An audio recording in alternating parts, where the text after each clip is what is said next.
Ok, vestibulando, estamos de volta aqui com os alunos do professor Luiz Carlos. Tivemos aula de português com Vanduí, né, Guedes, ok? Agora vamos ter física comigo e com o professor Pipoca. Lembrando aí que nós estamos aqui todos os domingos a partir das 21 horas com vocês aqui ao vivo na telinha da TV União, né? Pipoca já está ajeitando aí para a aula de física com a gente. E nós vamos iniciar passando a bola aí para a Pipoca e em seguida já vamos para a primeira questão. Ele vai dar aí o seu boa noite. Pipoca, o Rio Grande do Norte.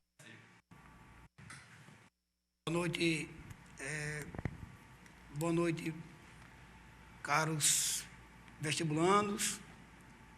Muita calma nesse momento. Está chegando o dia, já está bem próximo. Agora é tranquilizar, estudar, organizar o estudo de uma maneira que seja leve, tá certo? Não pode pegar tão pesado, porque a pressão prejudica na hora do seu aprendizado. Tranquilidade, organização, faça um mapeamento do que você vai estudar, organize-se. Assim você vai ter sucesso.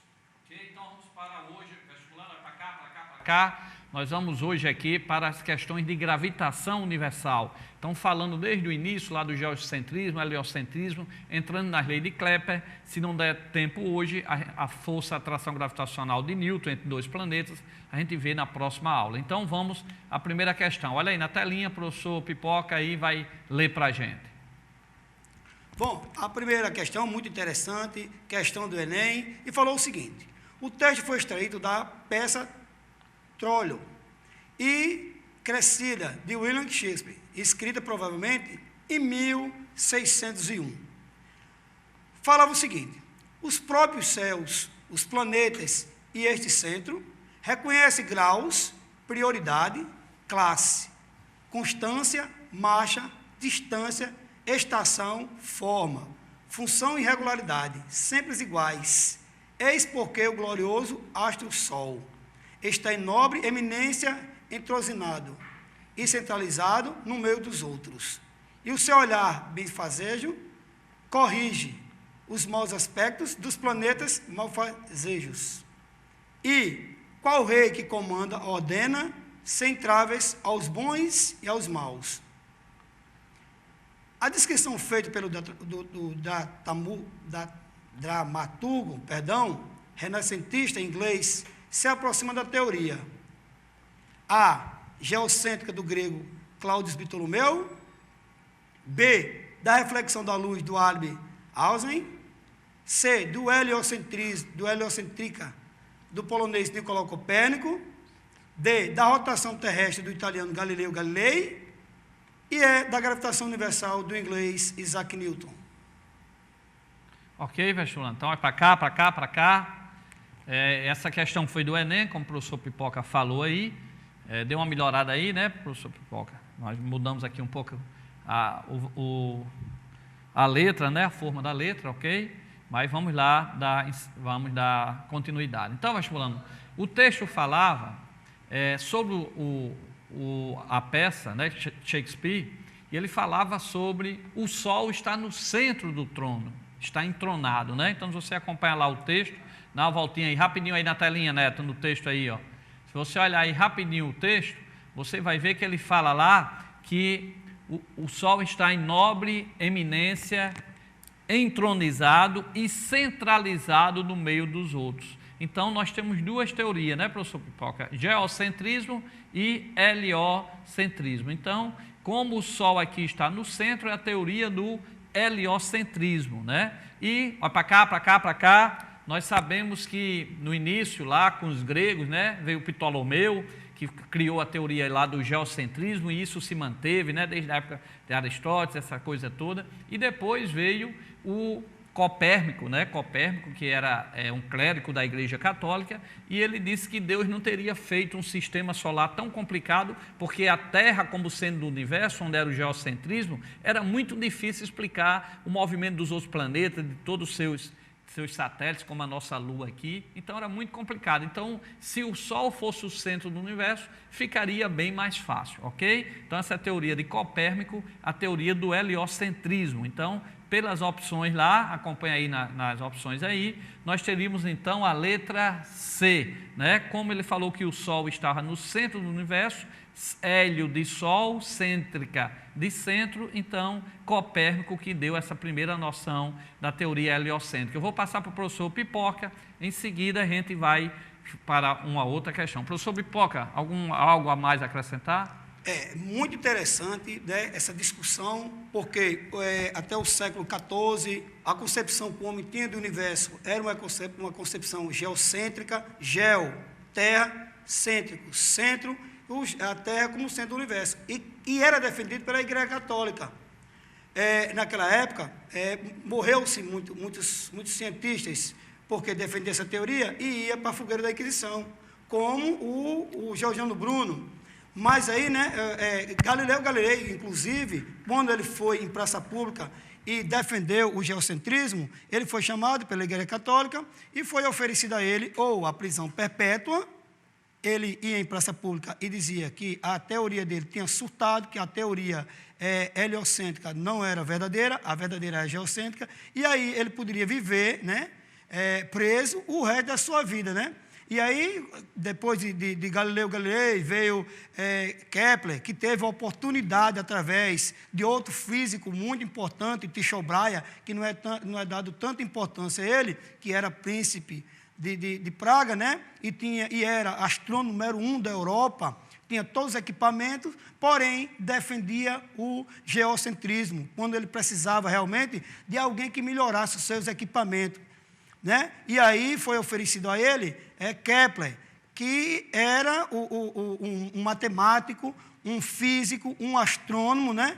Muito bem conceituado. O problema de Kepler era um problema mesmo, era familiar, já que a mãe tinha sido morta na fogueira da Inquisição, o pai era foragido também da Igreja Católica, e ele, quieto, muito calado na dele, mas ele, quando foi trabalhar com o Tycho Brahe, aí começou uma discussão muito interessante. Porque, imagine bem, caro vestibulando, Tycho Brahe, que era o astrônomo número 1, defendia o geocentrismo. E Kepler, que trabalhava com ele, defendia o heliocentrismo. Hélio, Sol, Deus, Sol, centrismo, o centro do universo. E aí, como Tycho Brahe gostava muito de farra, de festas, né? Cortou o nariz, colocou uma platina no nariz, ficou conhecido como príncipe no nariz de platina, e aí, numa dessas festas, ficou intoxicado por vinho, e à beira da morte, passou os equipamentos, na verdade, para Kepler, né? E aí que teve a evolução maior da astronomia, né? Com Kepler e depois com o Isaac Newton. Ok, para cá. Nós estávamos ajeitando aqui, ao vivo é assim mesmo, estava ajeitando aqui as questões, até porque no início aí o professor Pipoca também aqui como a gente estava com dificuldade, ainda bem que foi ele que começou a leitura aí. Então nós estamos só ajeitando por isso que a gente pediu para o professor fazer esse resumo. Mas enquanto eu ajeito, a gente também vai falando, o Tycho Brahe, né, ele deu uma grande contribuição, o modelo dele, vestibulando para o Enem, para você relembrar, ele usava a Terra como o centro, mas só que os outros planetas giravam ao redor do Sol, e só a Terra que girava ao redor do centro. Só o Sol que girava ao redor da Terra, diferente do geocentrismo, que o geocentrismo de Ptolomeu, lá de Aristóteles, todos os planetas giravam, inclusive o Sol girava ao redor da Terra, ok? Aí veio o heliocentrismo de Copérnico, que o Sol era o centro do universo e os outros planetas giravam ao redor dele. Aí com Tycho, né, e depois com Kepler, que foi o seu aluno, seu discípulo, eles começaram a ver que o Copérnico ele não pesquisou, ele não olhou tanto para o céu, né? O Tycho Brahe e o Kepler olharam, fizeram experiência, a partir daí já é um modelo planetário com experimentação, olhando anos, 15, 20 anos olhando o espaço. Então Tycho criou esse modelo, nem o geocentrismo, nem o heliocentrismo, nem o geocentrismo de Ptolomeu, de Aristóteles, nem o heliocentrismo de Copérnico. Ele criou uma mistura em que todos os planetas giravam ao redor do Sol e o Sol girava ao redor da Terra. Aí Kepler veio de vez e, através de observações, verificou que todos os planetas realmente giram ao redor do Sol e giram numa forma elíptica e não circular. Pode até ter alguém circulando, andando algum planeta em forma circular, porque o círculo também é um caso particular de elipse, mas todos estão em forma elíptica, ok? Então, nós vamos aqui para mais uma questãozinha, deixa eu só botar aqui a apresentação, e nós vamos fazer uma outra questão com relação a essa parte aí de geocentrismo e de heliocentrismo, ok? Então vamos lá, telinha aí, já melhorou aí, né, a letra agora?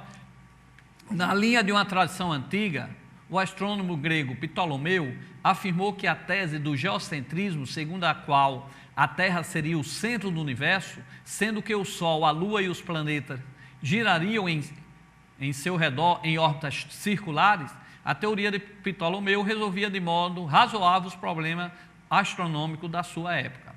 Vários séculos mais tarde, o clérigo e astrônomo polonês Nicolau Copérnico, ao encontrar inexatidões na teoria de Ptolomeu, formulou a teoria do heliocentrismo, segundo a qual o Sol deveria ser considerado o centro do universo, com a Terra, a Lua e os planetas girando circularmente em torno dele. Por fim, o astrônomo e matemático Kepler, depois de estudar o planeta Marte por cerca de 30 anos, verificou que a sua órbita é elíptica. Este resultado generalizou para os demais planetas. A respeito dos estudiosos citados no texto, é correto afirmar que, letra A, professor Pipoca. Então, veja bem, muito bem elaborada essa questão. Na A, ele falou assim para a gente: Ptolomeu apresentou as ideias mais valiosas, por serem mais antigas e mais tradicional. Já na letra B, Copérnico desenvolveu a teoria do heliocentrismo.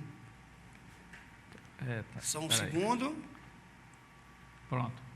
Letra B. Só voltando à letra B, Copérnico desenvolveu a teoria do heliocentrismo, inspirado no contexto político do rei Sol. Na letra C, Copérnico viveu uma época em que a pesquisa científica era livre e amplamente incentivada pelas autoridades. Na D, Kepler estudou os planetas Marte para entender as necessidades de expansão econômica e científica da Alemanha. E Kepler apresentou uma teoria científica que, graças aos métodos aplicados, pode ser testada e generalizada. Ok, então, vestibulando, observa aí a letra A, ó, ele diz: Ptolomeu apresentou ideias mais valiosas por serem mais antigas e tradicionais. Nem sempre as mais antigas e tradicionais são as mais valiosas. E Ptolomeu foi a teoria do geocentrismo, a Terra como o centro do universo. Então, letra A está errada. A letra B, Copérnico desenvolveu a teoria do heliocentrismo, até aí verdade, o Sol como o centro do universo, inspirado no contexto político do Rei Sol, inspirado no contexto político aí do Rei Sol. Então, Copérnico, ele era gente da Igreja Católica, era de dentro da Igreja Católica. Então, ele não ia se inspirar no Rei Sol, no astro Sol, que o Sol não é considerado um deus para a Igreja Católica, ok? Então, ele desenvolveu a teoria do heliocentrismo, mas ele está errado porque ele colocou aí o contexto político como se fosse um Rei Sol, né? Copérnico não fez experimento, mas o que ele disse é que Deus não iria criar uma coisa tão complicada, porque se a Terra fosse o centro do universo, era difícil explicar o movimento dos outros planetas. Então, para Copérnico, devido à simplicidade de Deus, o Sol deveria ser o centro do universo. Então, essa está errada. Em princípio, está certa aí quando ele diz que é o heliocentrismo, mas no contexto político do Rei Sol está errado. A C, Copérnico viveu uma época em que a pesquisa científica era livre e amplamente incentivada. Pessoal, Copérnico, na época, essa pesquisa científica nem existia, ela começou mais com o Renascimento, né? Com a parte, inclusive, com Copérnico aí dando contribuições, né? Tá certo? De dentro da igreja, mostrando coisas diferentes, mas não era livre, isso veio depois, até porque era outros tempos, né? Não era papai, maninha, filhinho, era uma outra realidade. E a gente deve agradecer muito aí à Igreja Católica por nós termos a civilização que hoje existe, né? Ela contribuiu muito para essa evolução. Letra D, com suas universidades e tudo, mas aí fica para um outro contexto. Letra D, Kepler estudou o planeta Marte para atender às necessidades expansivas da econômica e científica da Alemanha. Então, aqui não tem nada a ver, realmente, Kepler pegou os estudos de Tycho Brahe, né, que foi o seu mestre, e vários anos de experimento, e aperfeiçoou, ok? Letra E, Kepler apresentou uma teoria científica que, graças aos métodos aplicados, pode ser testada e generalizaram. Então, correto, a partir de Kepler nós tivemos aí o início de observações, de experimentação, bem diferente de Ptolomeu, de Aristóteles, que só sugeria, ele não observava o espaço como foi observado aí por Kepler, depois por Galileu e outros, ok? Então, correta a letra E. Próxima questão, professor Pipoca. Uma questão do Enem de 2009, uma questão muito bem elaborada. Já perceberam que são questões contextualizadas, né? Todas elas bem contextualizadas, então tem que ler com paciência. Lembrando que são 3 minutos para cada questão. Mais esses 3 minutos dá para ler e identificar qual a resposta correta. Não se pode perder questão. Não se pode perder questão porque o seu concorrente vai acertá-la. O ônibus espacial Atlantis foi lançado ao espaço com 5 astronautas a bordo e uma câmara nova. Queria substituir uma outra danificada por um curto-circuito, um telescópio Hubble. Depois de entrarem em órbita a 560 km de altura, os astronautas se aproximaram da Hubble. 2 astronautas saíram da Atlantis e se dirigiram ao telescópio. Ao abrir a porta de acesso, um deles exclamou: "Esse telescópio tem a massa grande, mas o peso é pequeno." Considerando o texto e as leis de Kepler, pode-se afirmar que a frase dita pelo astronauta... Então, para cá, vestibulando, antes de ir para as opções, tá? Para cá, vestibulando, é o seguinte, essa parte é aquela questão de massa e de peso, ok? Quando a gente fala questão de massa e de peso, você sempre, às vezes, o aluno confunde. A massa é o que você vai lá e está na balança, ok? Pode apanhar aí, Pipoca. Nosso óculos caiu aí. Então, quando você vai numa balança e tem lá 50 kg, 70 kg lá, aquilo não é o seu peso, a balança ele dá a sua massa. E a sua massa é a mesma aqui na Terra, na Lua, lá no espaço, ok? Agora, o peso é que é diferente. Aqui na Terra, se você quiser saber seu peso, ou seja, a força com que a Terra puxa você, é a sua massa vezes G, que é a aceleração da gravidade, que é em torno de 9,8, em torno de 10. Então, se sua massa é 50 aqui na superfície da Terra, o G vale 10 metros por segundo ao quadrado. Em altitude, ele vai mudando, a força-peso vai diminuindo, tá? Mas existe. Então, a força-peso vai ser sua massa, por exemplo, você foi na balança 70 kg, ali a sua massa é sempre a mesma. Agora, o seu peso será a sua massa 50 vezes 10, 500 newton, que peso é força. Então, quando esse astronauta aí desceu da nave e viu lá o satélite lá que ele foi consertar, né, o satélite Hubble, ele disse que massa enorme de satélite, mas como o peso dele é maneiro, ok? Então ele disse que o peso dele era maneiro. Agora, não é porque lá não existe peso. Às vezes passa a foto aí do astronauta, os objetos flutuando, e até às vezes, erroneamente, a TV diz que lá há a falta da gravidade. Não é, todos ali, existe força-peso, existe gravidade, mas todos estão com a mesma aceleração, então todos estão no mesmo processo. É como você caindo e um objeto caindo. Você não tem como pular e subir nesse objeto, porque vocês estão em queda livre, estão caindo com a mesma aceleração. Então, lá no espaço, a massa do satélite é a mesma e não existe falta de peso, ok? Lá, eles estão com a mesma aceleração da gravidade, eles estão, vamos supor, caindo com a mesma aceleração da gravidade, é que tem a velocidade em órbita que não deixa ele cair. Então, vamos para as observações e as questões com o professor Pipoca. Só lembrando que a gravidade, o peso de um corpo depende da gravidade do planeta. Alguns exemplos. A gravidade da Terra, que é em torno de 9,8, a gente faz arredondamento para 10 para facilitar as contas. Então, como o professor Luiz Carlos falou, se um corpo de 50 kg na Terra, a massa dele na Terra é 50 kg. Agora, observação, a massa não muda. O que muda é o peso, porque depende da gravidade. A massa é 50 aqui, é 50 na Lua, 50 em Vênus, 50 em Júpiter. A massa não muda. O que muda é o peso, porque depende da gravidade. E um exemplo bem básico. Se aqui na Terra há uma massa de 50 kg, o peso, multiplicando por 10, dá 500 newtons. A mesma massa levada para a Lua. A gravidade da Lua é 1/3 da gravidade da Terra. Ou seja, na Lua a gravidade vale 1,6. Ou seja, essa massa de 50 kg na Terra tem um peso na Terra de 500 e tem um peso na Lua de 80 newtons.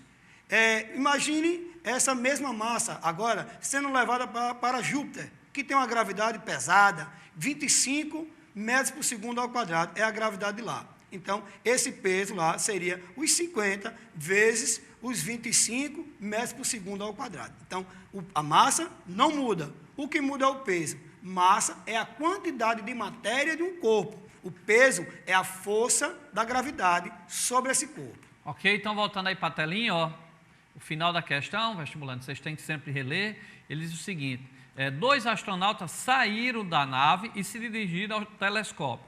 Ao abrir a porta de acesso, um deles exclamou, esse telescópio tem a massa grande, mas o peso é pequeno. Aí ele diz, considerando o texto e as leis de Kepler, pode afirmar que a frase dita pelo astronauta, letra A, se justifica, não se justifica, como a gente já viu, vestibulando, porque o telescópio lá, ele continua tendo peso, é porque o astronauta está sendo atraído com a mesma aceleração da gravidade. Letra B, se justifica dizer que o peso é pequeno? Não. O que acontece lá é que, pela falta da ação, o peso vai ser menor, mas não vai ser pequeno pela falta da aceleração da gravidade, que lá existe, tá? Ok? Então, ele diz aí que não justifica porque seu peso decorre da falta da aceleração da gravidade. Continua existindo a aceleração da gravidade, só que ela é menor, ok? A B, ele diz, se justifica, a gente já viu que não justifica ele dizer isso, mas ele diz, se justifica ao verificar que a inércia do telescópio é grande comparada a dele próprio, e que o peso do telescópio é pequeno porque a atração gravitacional criada por sua massa era pequena. Então, não é verdade, a atração gravitacional é a massa dele vezes a massa da Terra, são as duas massas, então não vai dar pequeno assim, ok? Então, essas duas não se justifica. Letra C, não se justifica porque a avaliação de massa e o peso de objeto em órbita tem por base as leis de Kepler, que não se aplica a satélites artificiais. Se aplica sim, e a base é nas leis de Newton. Newton é que definiu essa parte de força-peso, ok? Não foi Kepler. Kepler deu as 3 leis dele, para cá, para cá, para cá. Kepler deu as 3 leis dele. A primeira, que ele fala que a órbita é elíptica, tá? E não circular, é elíptica, embora círculo é um caso particular de elíptica, mas os planetas lá, eles são elipse. Ele disse a segunda que varre tempos iguais em áreas iguais, que vai ser a nossa próxima aula, e ele disse que o tempo ao quadrado que a Terra gasta, por exemplo, para dar uma volta ao redor do Sol, dividido pelo raio, a terceira, a distância, o raio médio, a distância, já que não é circular, é elipse, ao cubo, né, dá uma constante. Então, quem falou de força, atração, peso gravitacional foi Isaac Newton. Vamos ver a letra D. Ele diz, não, olha aí na telinha, não se justifica porque a força-peso é a força exercida pela gravidade terrestre. Nesse caso, sob o telescópio, é a responsável por manter o próprio telescópio em órbita. Então, essa aí está correta, ok? Então, não se justifica lá o astronauta dizer que um telescópio tem uma massa grande e o peso dele é pequeno. É falso, o peso dele é menor do que se ele estivesse aqui na Terra, mas ainda existe o peso lá. Lembre-se, está aí a figura que eu coloquei, ó, né? Que se o satélite está lá com a velocidade, ele não vai embora, é porque a Terra atrai esse satélite. Então, a qualquer distância que tiver um satélite lá, existe a força gravitacional, que é uma constante, a massa da Terra, a massa do satélite, dividido pela distância entre os seus centros ao quadrado. Então, essa força é a força centrípeta. Só existe movimento circular se existir a força centrípeta. E nesse caso, a força centrípeta está sendo a força de atração entre a Terra e o satélite. Olha para cá, para cá, para cá. Então, se lá o astronauta ele não tivesse força gravitacional, ele ia embora em linha reta. Então, existe a força gravitacional e que ele foi lá consertar esse satélite Hubble, que estava lá circulando, né, na trajetória, ou qualquer satélite ali. Existe uma força de atração entre o satélite e a Terra, exatamente que garante com que ele fique em órbita circular, ok? Então, não tem sentido dizer que os dois lá estão lá flutuando, que lá não existe aceleração, não existe aceleração da gravidade, não existe força-peso. Existe, acontece, é menor do que na superfície da Terra, mas existe, e se não existisse ela, eles não ficariam em órbita circular, eles sairiam em linha reta até o infinito, ok, professor Pipoca? Ok? Continuando falando sobre satélite, lembrar que, e digamos, um exemplo, que o êxito Colégio de Curso lança um satélite. Você olha agora pela manhã, bota a luneta, está lá o satélite. Olha à tarde, está lá o satélite. Olha à noite, está lá o satélite. Ué, o satélite está parado? Ele não está parado. Ele está com 2 tipos de movimento junto com a Terra. Movimento de rotação, que é aquele no seu próprio eixo, e movimento de translação. Bom, ele está lá porque ele está acompanhando o movimento da Terra. Então, toda hora que você olhar, ele vai estar lá como se estivesse estático, como se estivesse parado.